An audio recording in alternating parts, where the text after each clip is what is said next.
രാഹുൽ മാങ്കൂട്ടത്തിനെതിരെ മൂന്നാമതായി ഉയർന്ന ലൈംഗിക പീഡന പരാതിയിലാണ് അതിവിദഗ്ധമായ നീക്കത്തിലൂടെ ആ പ്രത്യേക അന്വേഷണ സംഘത്തിന് നേതൃത്വം നൽകിയ എഐജി ജി പൂങ്കുഴലിയുടെ നേതൃത്വത്തിലുള്ള അന്വേഷണ സംഘം രാഹുൽ മാങ്കൂട്ടത്തിനെ പാലക്കാടുള്ള ഫ്ളാറ്റിൽ നിന്ന് കഴിഞ്ഞ ദിവസം അർദ്ധരാത്രിയോടെ കസ്റ്റഡിയിലെടുക്കുന്ന സാഹചര്യം ഉണ്ടായത്.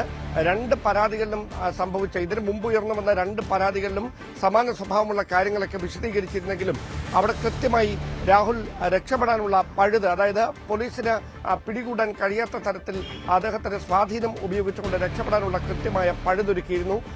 രാഷ്ട്രീയമായ ബന്ധങ്ങൾ അതിന് പ്രയോജനപ്പെടുത്തി, പോലീസിലുള്ള ബന്ധങ്ങൾ അതിന് പ്രയോജനപ്പെടുത്തി. അങ്ങനെ എവിടെയാണ് രാഹുൽ ഒളിവിൽ കഴിയുന്നതെന്ന് പോലും അറിയാൻ കഴിയാത്ത തരത്തിലേക്ക് കാര്യങ്ങൾ മാറുന്ന സാഹചര്യം, എളിഭ്യരായി മാറുന്ന പോലീസിന്റെ നീക്കങ്ങൾ അത് വലിയ തരത്തിൽ രാഷ്ട്രീയമായി അല്ലാതെയുമൊക്കെയുള്ള വിമർശനങ്ങൾക്ക് വഴിവെക്കുന്ന സാഹചര്യം. അങ്ങനെ രണ്ട് കേസുകളുടെ മുൻ അനുഭവങ്ങളിൽ നിന്ന് ഉൾക്കൊണ്ട പാഠത്തിന്റെ അടിസ്ഥാനത്തിലാണ് മൂന്നാമത് ലഭിച്ച പരാതിയിൽ അതീവ രഹസ്യമായുള്ളൊരു നീക്കം അന്വേഷണ സംഘത്തിന്റെ ഭാഗത്ത് നിന്ന് ഉണ്ടായതെന്ന് വേണം പറയാൻ. ഏതാണ്ട് ഒരാഴ്ച മുമ്പാണ് ഇത്തരത്തിലൊരു പരാതി ഇമെയിലായി പ്രത്യേക അന്വേഷണ സംഘത്തിന് നേതൃത്വം നൽകുന്ന എഐജി ജി പൂങ്കുഴലിക്ക് ലഭിക്കുന്നത്. ആ പരാതിയുമായി ബന്ധപ്പെട്ട പ്രാഥമികമായ വിവരശേഖരണമാണ് ആദ്യം നടത്തിയത്. അതിനുശേഷം സുപ്രധാനമായ ചില തെളിവുകൾ ഈ യുവതി അന്വേഷണ സംഘത്തിന് നേതൃത്വം നൽകുന്ന ഉദ്യോഗസ്ഥയ്ക്ക് കൈമാറിയതോടെ ആണ് ഈ കേസിന്റെ ഗൌരവം തങ്ങൾ വിചാരിക്കുന്നതിനും അപ്പുറത്തേക്കാണ് എന്ന കാര്യം തിരിച്ചറിയുന്നത്. ആ തിരിച്ചറിവാണ് ഒടുവിൽ അവരുടെ മൊഴി രേഖപ്പെടുത്തുന്ന തരത്തിലേക്ക് കാര്യങ്ങൾ എത്തുകയും അതിനുശേഷം കോടതിയുടെ നിരീക്ഷണത്തിലുള്ള അല്ലെങ്കിൽ കോടതിയിൽ ഇതുമായി ബന്ധപ്പെട്ട നടപടിക്രമങ്ങൾ ഏകോപിപ്പിക്കുന്ന പ്രോസിക്യൂട്ടർ അടക്കമുള്ള ആളുകളുമായി സംസാരിച്ചതിന് ശേഷം തുടർ നീക്കങ്ങളിലേക്ക് എത്രയും പെട്ടെന്ന് തന്നെ കടക്കാനുള്ള ഒരു തീരുമാനത്തിലേക്ക് പോലീസ് എത്തുകയും ചെയ്തത്. അങ്ങനെ ചുരുക്കി പറഞ്ഞാൽ പോലീസിലെ ഏറ്റവും ഉന്നതരായ ചുരുക്കം ചില വിരലിലെണ്ണാവുന്ന ഉദ്യോഗസ്ഥർക്ക് മാത്രം അറിയാവുന്ന ഒരു ഓപ്പറേഷനാണ് ഇന്നലെ നടന്നത്. കാരണം അതല്ലാതെ താഴെത്തട്ടിലേക്ക് അറിഞ്ഞാൽ, ഉദ്യോഗസ്ഥർ കൂടുതലായി അറിഞ്ഞാൽ ഒരുപക്ഷെ രാഹുൽ അവിടെ നിന്ന് ഒളിവിൽ പോകാനുള്ള സാധ്യത മുൻകൂട്ടി കണ്ടിരുന്നു പോലീസ് എന്ന് വേണം കരുതാൻ. ഈ ഹോട്ടലിൽ പിടികൂടാൻ എത്തുന്ന സമയത്ത് പോലും ഹോട്ടലിലുണ്ടായിരുന്ന ജീവനക്കാരുടെ അടക്കം മൊബൈൽ ഫോണുകൾ കൃത്യമായി നിരീക്ഷണത്തിലാക്കി അവരെ അവിടെ നിന്ന് ആ ഫോണുകൾ പിടിച്ചെടുത്തതിന് ശേഷമാണ് തുടർ നീക്കങ്ങളിലേക്ക് പോലീസ് കടന്നത്. അതീവ രഹസ്യമായിട്ടായിരുന്നു എല്ലാ നടപടിക്രമങ്ങളും. അങ്ങനെയെങ്കിൽ പത്തനംതിട്ടയിലേക്കാണ് ആദ്യം എത്തിച്ചിരിക്കുന്നത്. അവിടെ നിന്ന് വൈകാതെ തിരുവനന്തപുരത്തേക്ക് എത്തിച്ചേക്കുമെന്നാണ് സൂചന.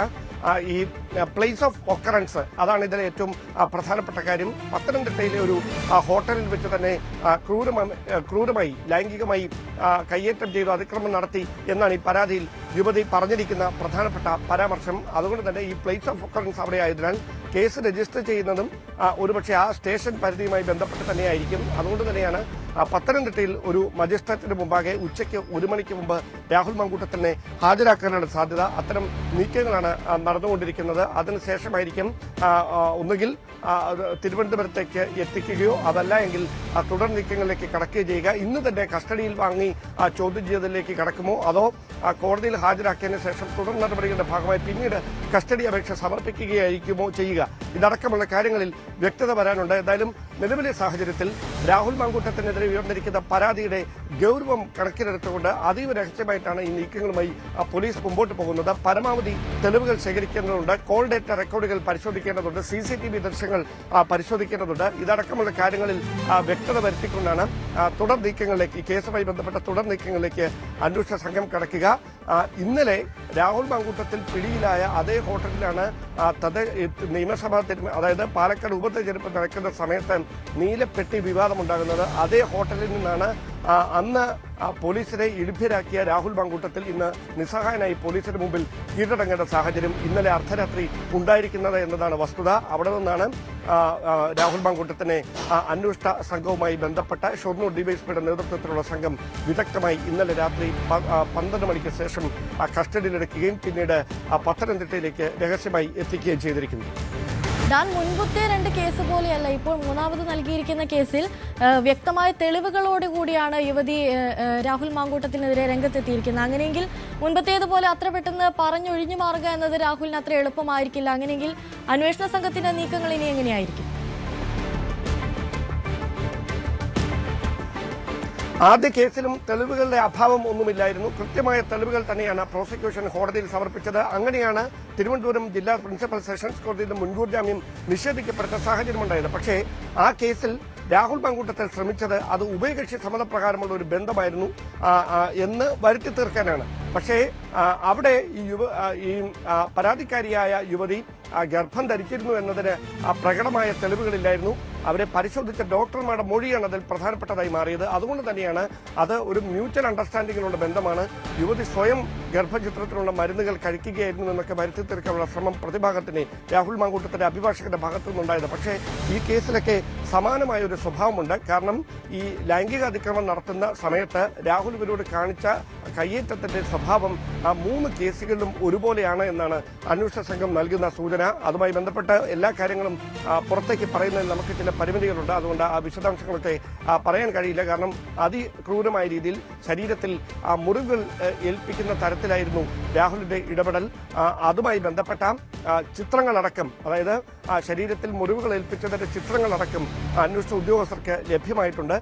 ഒരുപക്ഷെ അടുത്ത ഒരു നടപടിക്രമം എന്ന് പറഞ്ഞാൽ ഈ കേസിന്റെ സമാനമായ തരത്തിലുള്ള മറ്റ് ചില പരാതികൾ കൂടി ഉണ്ട് എന്നുള്ളൊരു സംശയം പോലീസിനുണ്ട്. പക്ഷേ അവർ പോലീസിന് മുമ്പിൽ രേഖാമൂലം പരാതി നൽകാൻ തയ്യാറാകാതിരുന്നത് രാഹുൽ മാങ്കൂട്ടത്തിന്റെ ഭീഷണിയുടെ ഒരു സാഹചര്യം കണക്കിലെടുത്തുകൊണ്ടാണ്. അതായത് ഏതെങ്കിലും തരത്തിൽ കുടുംബാംഗങ്ങൾ ഇത് അറിയുന്ന സാഹചര്യമൊക്കെ ഉണ്ടായാൽ, അല്ലെങ്കിൽ പൊതുസമൂഹത്തിലേക്ക് സൈബർ ഇടങ്ങളിൽ അധിക്ഷേപം നേരിടുന്ന സാഹചര്യം ഉണ്ടായാൽ അതുണ്ടാക്കുന്ന ഒരു ബുദ്ധിമുട്ടുകളും വെല്ലുവിളികളും മുമ്പിൽ നിൽക്കുന്നതുകൊണ്ടാണ് അവർ രേഖാമൂലം പരാതിയുമായി രംഗത്ത് വരാത്തത് എന്നാണ് നമുക്ക് ലഭിക്കുന്ന സൂചനകൾ. അത്തരത്തിലുള്ള വിവരങ്ങളാണ് പോലീസിൽ നിന്ന് ലഭിക്കുന്നത്. പക്ഷേ അവർക്ക് കൃത്യമായി ഇതുമായി ബന്ധപ്പെട്ട ചില സൂചനകൾ അന്വേഷണ ഉദ്യോഗസ്ഥർക്ക് ലഭിച്ചിട്ടുണ്ട്. എന്തായാലും അതീവ രഹസ്യമായി നടത്തിയ ഒരു നീക്കത്തിൽ രാഹുൽ മാങ്കൂട്ടത്തിനെ പോലീസ് കുടുക്കിയിരിക്കുന്നു. ഒന്നിൽ പിഴച്ചാൽ 3 എന്ന് പറയുന്നത് പോലെ ആദ്യ 2 കേസുകളിൽ രാഹുലിനെ അറസ്റ്റ് ചെയ്യാൻ കഴിഞ്ഞിരുന്നില്ല അന്വേഷണ സംഘത്തിന്.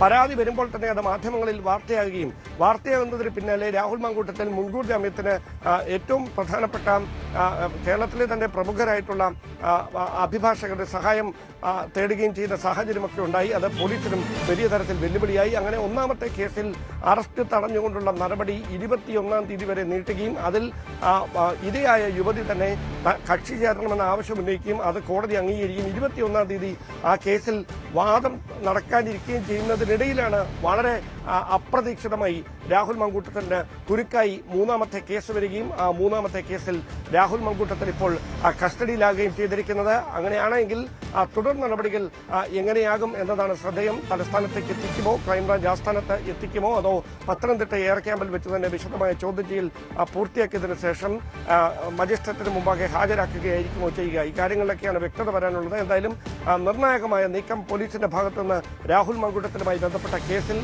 ഇന്ന് പുലർച്ചെ ഉണ്ടായിരിക്കുന്നു. അതാണ് ഇപ്പോൾ പത്തനംതിട്ടയിലേക്ക് രാഹുലിനെ കസ്റ്റഡിയിലെടുത്ത് എത്തിക്കുന്നതടക്കമുള്ള നടപടിയിലേക്ക് കാര്യങ്ങൾ നയിച്ചിരിക്കുന്നതും. ഇനി തെളിവ് ശേഖരണത്തിന്റെ ഭാഗമായുള്ള CCTV ദൃശ്യങ്ങൾ ഈ ഹോട്ടലിൽ നിന്നടക്കം ശേഖരിക്കേണ്ട ഒരുപക്ഷെ ആ പ്രാഥമികമായ പരിശോധനകളൊക്കെ നടത്തിയിട്ടുണ്ട് എന്നുള്ള വിവരങ്ങൾ കൂടി ഉണ്ട്. അത് സ്ഥിരീകരിക്കുന്നില്ല പോലീസ്. അത്തരത്തിലുള്ള സൂചനകൾ കൂടി ലഭിക്കുന്നുണ്ട്. എന്തായാലും വിശദമായ തെളിവ് ശേഖരണം, പഴുതുകളടച്ചുള്ള തെളിവ് ശേഖരണം, അത് അതിനുവേണ്ടി CDR കോൾ ഡേറ്റ റെക്കോർഡുകൾ, ഈ ഇരുവരുടെയും കോൾ ഡേറ്റ റെക്കോർഡുകൾ, യുവതി നാട്ടിലെത്തിയെന്ന് പറയുന്ന സമയത്തെ വിശദാംശങ്ങൾ അതടക്കമുള്ള പരമാവധി തെളിവുകൾ ശേഖരിക്കാനുള്ള നീക്കമാണ് പോലീസ് നടത്തിക്കൊണ്ടിരിക്കുന്നത്. അതിക്രൂരമായ ബലാത്സംഗം, അതിനോടൊപ്പം തന്നെ സാമ്പത്തിക ചൂഷണവും നടത്തിയെന്നാണ് യുവതി നൽകിയിരിക്കുന്ന പരാതിയിലുള്ളത്. ഈ സാമ്പത്തിക ചൂഷണം എന്ന ഒരു കാര്യം കടന്നു വരുമ്പോൾ അന്വേഷണത്തെ അത് ഏത് രീതിയിലൊക്കെ വഴിതിരിച്ചു വിടും? എന്തൊക്കെ നടപടികളായിരിക്കും അതിനെതിരെ സ്വീകരിക്കുന്നുണ്ടാവുക?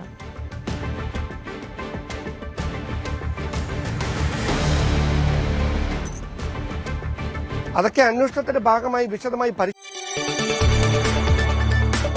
കൂടുതൽ വാർത്തകൾക്ക് News 18 Keralam YouTube channel subscribe ചെയ്യുക.